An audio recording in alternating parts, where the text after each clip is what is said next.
Steering knuckles. I've seen a lot of people talk about doing hub replacements and bearing replacements, and they remove the steering knuckle from the truck and they say take it to a machine shop.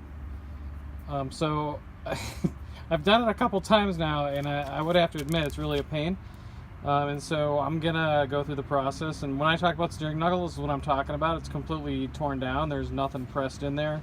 Even the upper ball joint is gone. And if you can definitely notice, this is from the rust belt. I'm gonna blast it and we'll see how it turns out. I don't know if it's gonna be worth keeping it or not.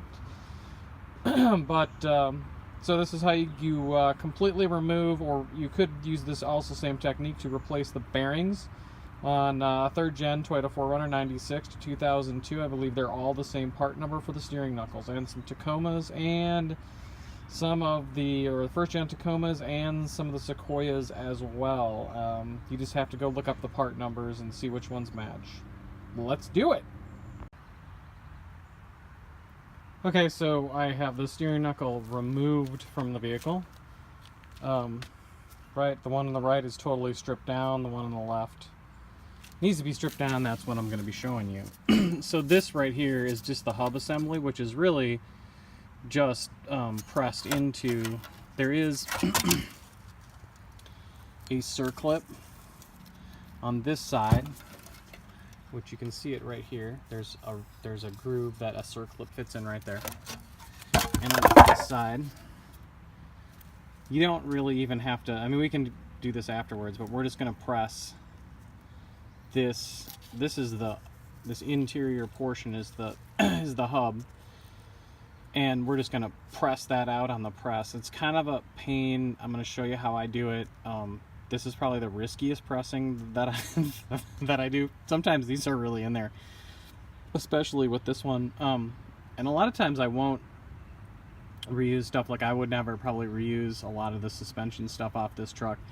But steering knuckles are solid. I mean, it's solid, mild steel, and they're designed to bend if something catastrophic happens to them. There's still lots of steel left on this one. I mean, yeah, the paint got eaten away, but you can even see on this one, and there's some paint left, and I mean, yeah, the rust got to it a little bit, but, and in here the rust got to it, but I'm gonna get this sandblasted, and I'll show you after after it's sandblasted, you're gonna go, oh, that looks like brand new. And then a little rattle can on it, and you know, it'll be fine. There's just, these things are really overbuilt, I think, on Toyotas, in my opinion. And all the threads are good. There's none of the threads are stripped out. There is someone who decided to break off both of the brake brackets, I think, on both sides. So after I get it blasted, I'll use a screw extractor and we'll extract that out of there. So let me set up the press and show you how I do it. So on the press, what I do is, this is actually the brake rotor off of this truck, and this is the other brake rotor off of this truck, which broke off.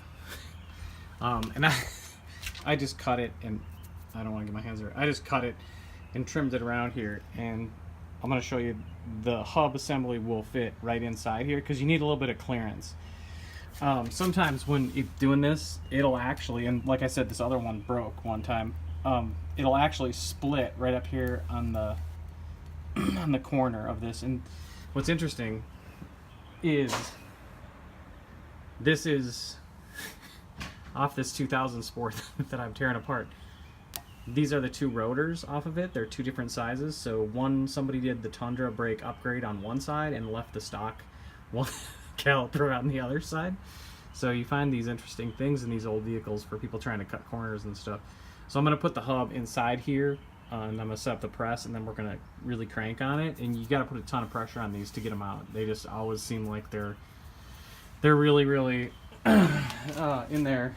Let me show you on the inside the thing that you can view. So this is what there's like this spacer right here, and then the ABS tone ring. So here's the spacer right here, this piece right there, and then the ABS tone rings underneath it. There's no circlip around here. It's just pressed in here, and that's why it's pretty tough to get out, and it will make a really crazy crack, or we might break that other brake rotor. So let's set it up and see. Okay, sorry, let's try this one. This should work. As a general rule of thumb, the more things you can get underneath the press, the better your chances are of succeeding.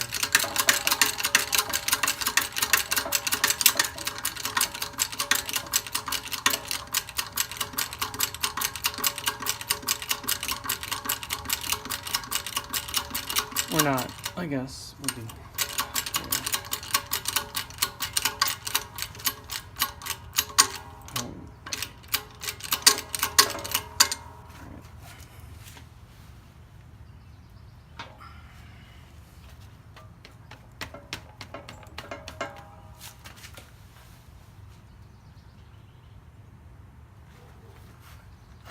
This guy in. Okay. That gives us pretty good support. Let's see if we can get him to crack. You gotta put a crazy amount of force on these things. It's kind of scary. I always think about stuff exploding and killing me. It's loading up.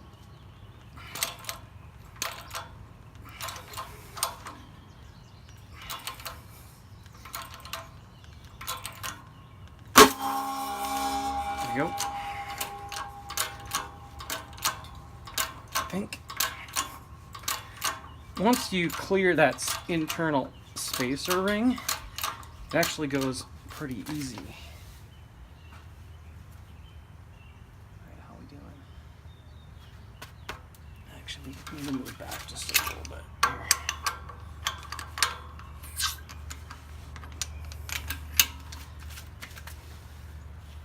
I'm just rubbing. There we go. Okay, that looks good. We might be able to go the whole way. Might be able to go the whole way.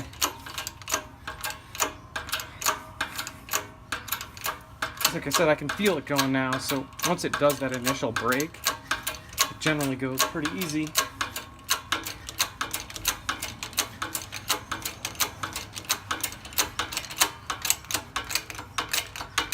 And if you hit resistance, stop because you're hitting the bottom. I think with what the setup I got right now, I should be able to go all the way, maybe. Oh no.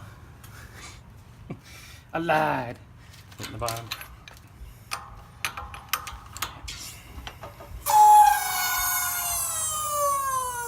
Okay, let me reset it. I'm gonna pause the video. I'm just gonna take these red guys and set them up on edge. It gives me a little more distance. Okay, try 3. You can see I just set these red guys up on edge to get a little more space. Probably could have done that from the get-go, but and it's probably gonna fall right out. It was really close, but it gave me enough clearance to then get the rest of the way out. So that's half of the, well, it's 1/3 of the problem solved.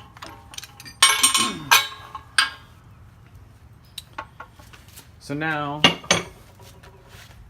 this guy should come right out. So here's that spacer, if I can get it out.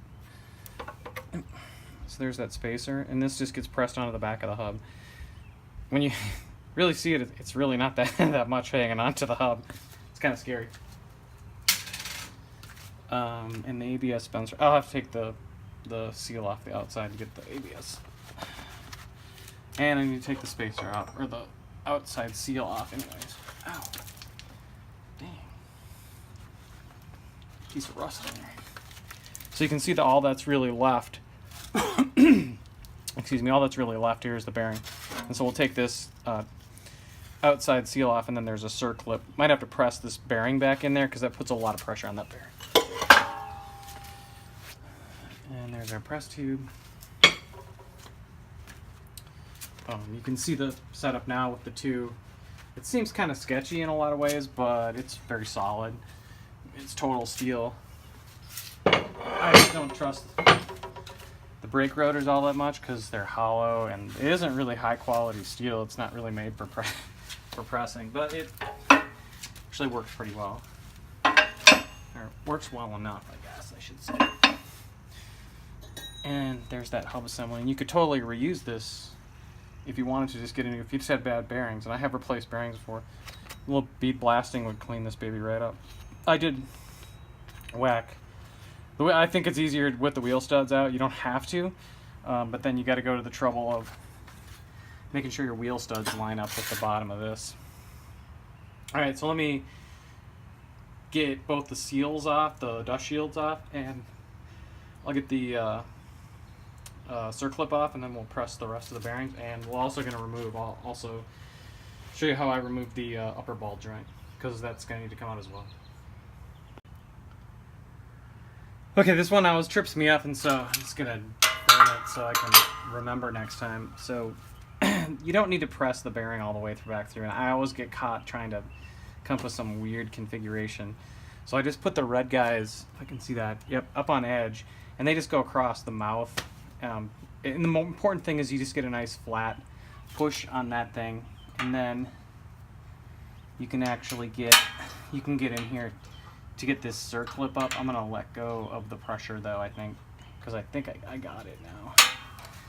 So that way I can get in there and get that out, and that's how I ended up doing that. And it always trips me up. I don't know why it trips me up every time, but you got to really press. It takes a lot of pressure to get the bearing back in there. I suppose you could beat on it with a hammer or something, but the press seems to do a pretty good job of it. So I'm going to take it off and pop the circlip up, and then I'll flip over and push the bearing out. I forgot to push play on the forgot to push record on the camera. So there's that circlip. Once you press it down, it'll give you enough so you can get a pliers in there and pop it out. And if you're careful, you could actually probably reuse these, although I never do. I don't know. I don't really trust them twice after I put that kind of pressure on. So I'm gonna flip it over and push the bearing out this way, and it usually comes out really easy. You just have to run the press plates exactly in the same configuration they are right now, but just on the edge. And it doesn't really take a lot of pressure, so it's no big deal. Let me set that up and we'll press it out. So the setup on this side is actually pretty easy. It's almost like things were designed for this, because there's a nice flat surface all the way around. You get tons of support. Just make sure that your red pieces are outside of your press area that you're going to press it, and as always, the more things you can stack on the press, the better it's going to go. Just going to slip this guy over a little teeny bit.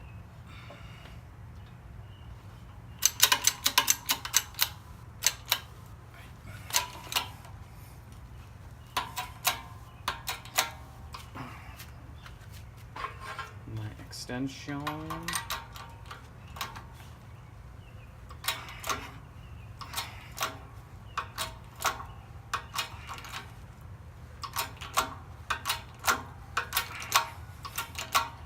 And usually these bearings come out of here pretty easily, usually.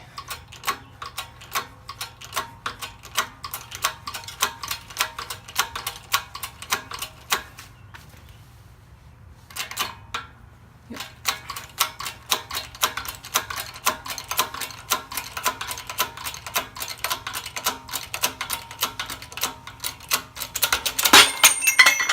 There we go.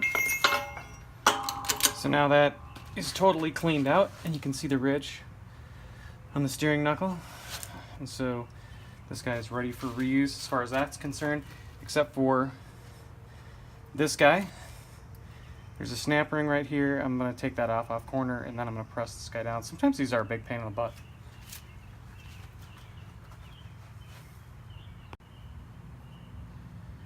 So here's the setup for that upper ball joint. We've captured with a press tube all the way around here. It's kind of awkward. You can't get it exactly centered. You're pretty close. And then this guy just goes up on top, right, for the ball. I can't remember if I used one that was a little bit smaller. I might have. We'll see what happens. But, I mean, in most places, these come out pretty easy, but in the world of rust soda, oh, I see what I did here. Yeah, Minnesota, rust soda.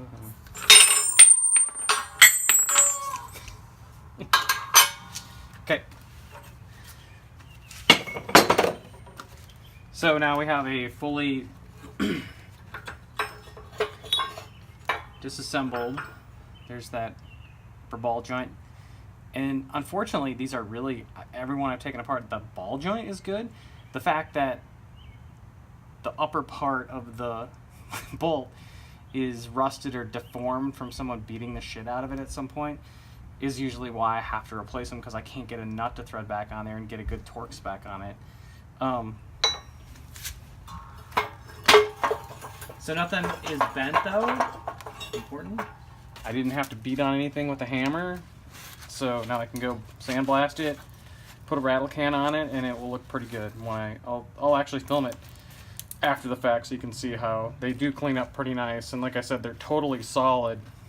So even though you've lost a little bit of material to rust, it's really minimal. So there you go, how to clean up a knuckle assembly for a 3rd gen 4runner. At least that's how I do it. You got to have a press. Doing it otherwise would be pretty much impossible. And this is what they look like after they're blasted. Someone actually bought these from me, so they were going to paint them, do something. That's what they look like.